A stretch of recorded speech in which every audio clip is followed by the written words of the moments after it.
Here are the most common tips you'll find on being polarizing.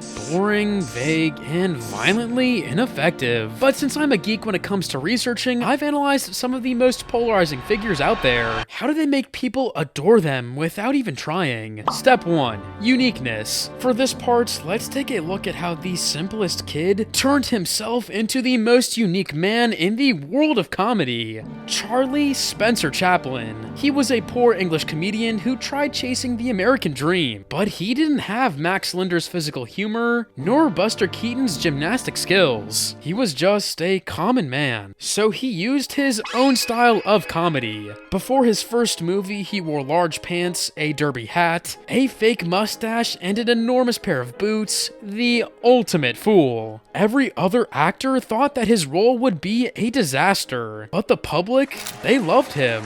The critics, they called him a genius. And the ladies, they found him irresistible. Now, the scientific explanation behind Chaplin's success is the self-expansion theory. Basically, people are attracted to those who expand their sense of the world through novelty or deep ideas. But how can you bring novelty in a world that's so complex? Pick a skill or a hobby, then ask yourself these 4 questions. Why did you start it? How is your approach different from the vast majority? How did you change the life of others around you? How does it affect your life in the long run? This is the foundation of having a unique personality. But the sprinkles? There's a phenomenon called enclosed cognition. The way you dress doesn't just influence how others perceive you, but also how you think and behave. So if you want to feel smarter, dress more elegantly. Funnier, more childish. The trick is to never blend in with the crowd. Step 2. Assertiveness.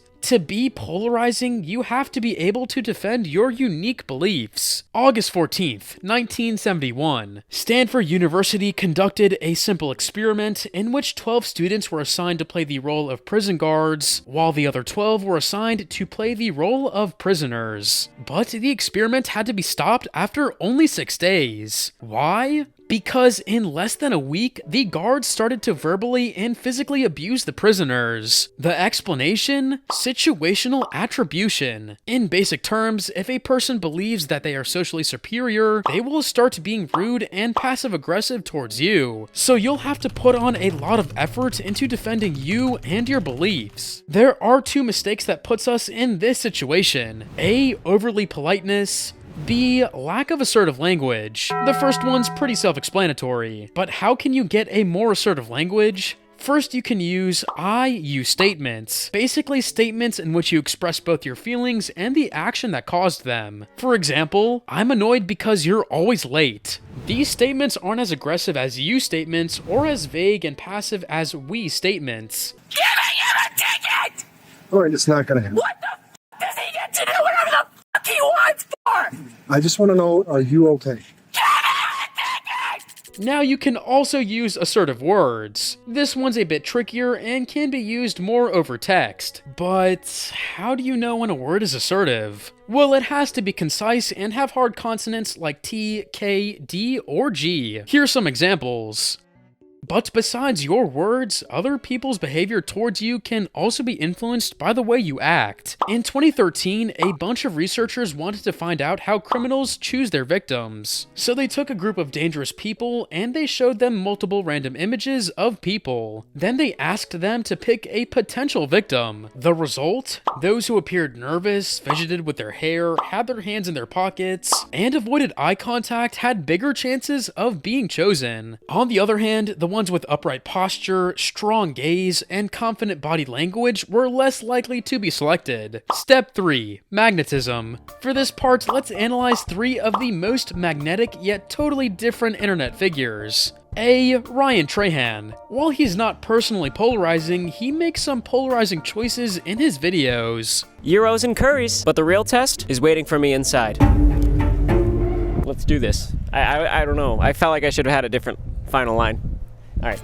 Most YouTubers would have decided to cut this part out, but he decided to leave that in. Well, this is actually called the pratfall effect. Basically, a person becomes more likable when they make small, relatable mistakes, in our case, being awkward from time to time. B. Joe Rogan. By being a host, Joe is very experienced in making people open up, even if he does it indirectly. If you were the king of the world, I said, Ed, what are we going to do? You can also try this type of hypothetical question in order to reveal more about their personality. See Trevor Wallace. One of his best comedic tricks are the burns with no heat. Here's an example. Where would you have me touch you and why? I would have you touch my nose, because the bigger the nose, the bigger the garden hose. Bigger the snout, the better the back blow out.